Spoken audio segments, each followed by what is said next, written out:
Hello students, welcome to club और साथ में सीखेंगे सब। तो आज हम स्टार्ट करेंगे अपना न्यू टॉपिक जो कि है classification of sources of funds. अगर आपने फर्स्ट पार्ट नहीं देखा है तो वो उसका लिंक डिस्क्रिप्शन में वो देख लो, ठीक है। तो हम स्टार्ट करते हैं कि क्लासीफाई हम कैसे कर सकते हैं जो भी हमारे पास सोर्सेज ऑफ फंड्स हैं, ठीक है। तो देखो यहाँ पे क्लासिफिकेशन गिवन है, हम तीन बेसिस पे क्लासिफिकेशन कर सकते हैं। पहली चीज होती है कि on the basis of period के बेस पे। देन हमारे पास होता है on the basis of ownership. Then हमारे पास होता है on the basis of source of generation, ठीक है। तो चलो स्टार्ट करते हैं फर्स्ट से। On the basis of period में अगर बात करें पीरियड के लिए, तो हमारे पास लॉन्ग टर्म फाइनेंस हो सकता है, मीडियम टर्म हो सकता है, शॉर्ट टर्म हो सकता है। अब देखो लॉन्ग टर्म की बात करते हैं तो लॉन्ग टर्म के लिए हमारे पास सबसे बेस्ट ऑप्शन होता है इक्विटी शेयर्स का। अब इक्विटी शेयर्स क्या होते हैं, जो कंपनीज होती है ना वो अपनी शेयर्स को मार्केट में लोगों को देती है कि भाई आप हमारी कंपनी में पैसा लगाओ और हमारी कंपनी में लोगों को ऑनर बना लो, ठीक है। तो जो ऑनर होता है वो तब तक चलता है जब तक बिजनेस रहता है। तो इक्विटी शेयर क्या होता है, बहुत लंबे टाइम का होता है। देन हमारे पास होता है रिटेन अर्निंग्स। अब ये भी लॉन्ग टर्म हो सकती है कि जो आपने प्रॉफिट अर्न करा उस प्रॉफिट को क्या करोगे, आपने बिजनेस में रख लिया है थोड़ा सा, या जो भी जितना पोर्शन आपने रख लिया, अब वो पोर्शन आप जब चाहोगे तब खर्च करोगे ना, जब तक चाहो तब तक रख सकते हो। तो ये लॉन्ग टर्म हो गया। देन हमारे पास है प्रेफरेंस शेयर।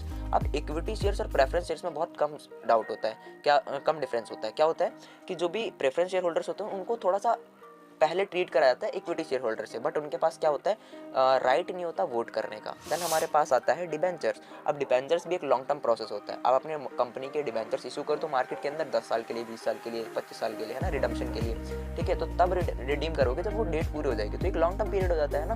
देन हमारे पास आता है लोन फ्रॉम फाइनेंशियल इंस्टीट्यूशन और कमर्शियल बैंक। अगर आप किसी फाइनेंशियल इंस्टीट्यूशन जैसे मुथूट फाइनेंस हो गया, ठीक है, और भी बहुत सारे फाइनेंशियल कंपनीज है, या फिर किसी बैंक से IDBI, HDFC, है ना, ICICI, ये सारे क्या करते हैं, लोन देते हैं बिजनेसेस को। तो अगर इनसे आप लोन लेते हो तो एक लंबे टाइम के लिए लोन मिल जाता है आपको, ठीक है। उससे होता क्या है कि आप लॉन्ग टर्म में आराम से पैसा चुकाओगे, तो ये लॉन्ग टर्म बिजनेस फाइनेंस का एक सोर्स होता है। देन हमारे पास आता है मीडियम टर्म। अब जो मीडियम टर्म होता है ना, देखो कभी भी टर्म डिफाइंड नहीं होती। मोस्टली लॉन्ग टर्म वो होता है तो 10 साल के, 5 साल से ऊपर के है। मीडियम टर्म जो 1 साल से 5 साल के बीच में है, ठीक है। और शॉर्ट टर्म जो 1 साल से कम का, मतलब ऐसा कह सकते हो। अब मीडियम टर्म की बात करते हैं तो इसमें लोन फ्रॉम बैंक्स होते हैं। अब इसमें कुछ लोन ऐसे होते हैं जो मीडियम टर्म के लिए मिलते हैं कि 5 साल से पहले आपको चुकाने पड़ेंगे, ऐसा कुछ लोन होता है, ठीक है।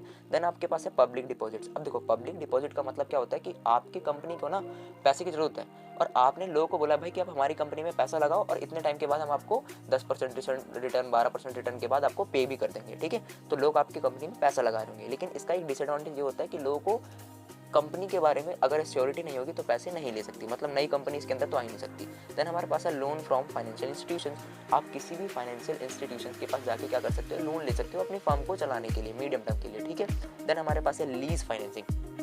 अब देखो लीज क्या होता है, लीज का मतलब होता है कि जैसे मेरा ये घर है, अब मैं चाहता हूँ, आप चाहते हो कि आपको ना घर मिले कुछ टाइम के लिए यूज़ करने के लिए, तो मैंने अपना घर आपको लीज पे दे दिया कि बोला भाई मैंने को 5 लाख रुपए देते हैं, मैं 2 साल के लिए तेरे को अपना घर देता हूँ, फिर 2 साल के बाद मैं आपको 5 लाख वापस कर दूंगा, आप मेरा घर वापस कर देना। इसे हम बोलते हैं लीज फाइनेंसिंग, ठीक है। इसमें मतलब ये काफ़ी चीप पड़ता है हमें और ये काफ़ी सही चलता है, ठीक है। अगर आप एग्जाम्पल लोगे इसका, लाइव एग्जाम्पल, तो रियल लाइफ में जितने भी एयरपोर्ट्स हैं या एयर कंपनीज हैं वो यही करती है कि प्लेन्स को लीज पे ले लेती है 20-25 साल के लिए, फिर उसको यूज़ करती है और उसका पैसा भर रही होती है, ठीक है। देन हमारे पास आता है शॉर्ट टर्म फाइनेंसेस। अब शॉर्ट टर्म क्या होता है, इसमें ट्रेड क्रेडिट होता है कि आप किसी पे उधार पे ले रहे हो सामान। देन फैक्टरिंग होता है। फैक्टरिंग का मतलब ये होता है कि आपकी कंपनी मिडलमैन की तरह काम कर रही है, ठीक है। आप किसी बिजनेस का बिल्स रिसीवेबल लेके किसी दूसरे बंदे को दे रहे हो और उसके बीच में आप एक छोटा सा कमीशन अर्न कर ले रहे हो, उसे बोलते हैं फैक्टरिंग। इसके बारे में डिटेल वीडियो आने वाली है नेक्स्ट वीडियो में, ठीक है। देन हमारे पास है बैंक्स। बैंक से आप शॉर्ट टर्म के लिए लोन ले सकते हो, है ना, बैंक तो हर तरीके का लोन दे देता है। देन हमारे पास है कॉमर्शियल पेपर। अब कॉमर्शियल पेपर क्या होता है, ये ना एक मनी मार्केट इंस्ट्रूमेंट होता है, ठीक है, जिसमें मोस्टली जो कंपनीज होती है वो अपने शॉर्ट टर्म, ये 7 दिन से लिए 1 साल तक के लिए वैलिड होती है, तो ये शॉर्ट टर्म हो गया। और इसमें डिमांड क्या होती है कि किसी भी कंपनी, कोई पर्सन अगर इसमें इन्वेस्ट करना चाहता है तो वो 5 लाख या उसके मल्टीपल्स में इन्वेस्ट कर सकता है, ठीक है। तो इसे हम बोलते हैं कॉमर्शियल पेपर, और इसके बारे में डिटेल वीडियो भी आगे बना रहा हूँ, ठीक है। देन हमारे पास है on the basis of ownership. तो यहाँ पे 2 टाइप के फंड हो सकते हैं, एक होता है ओनर्स फंड, दूसरा होता है बोरोड फंड। अब व्हाट इज ओनर्स फंड, तो वो पैसा जो बिजनेस के ऑनर्स ने लगाया है ना, कहाँ पे, बिजनेस के अंदर, उसको हम बोलते हैं ओनर्स फंड। जैसे equity shares, equity shares company के मालिक का होता है तो वो इक्विटी शेयर हो गया ना पैसा।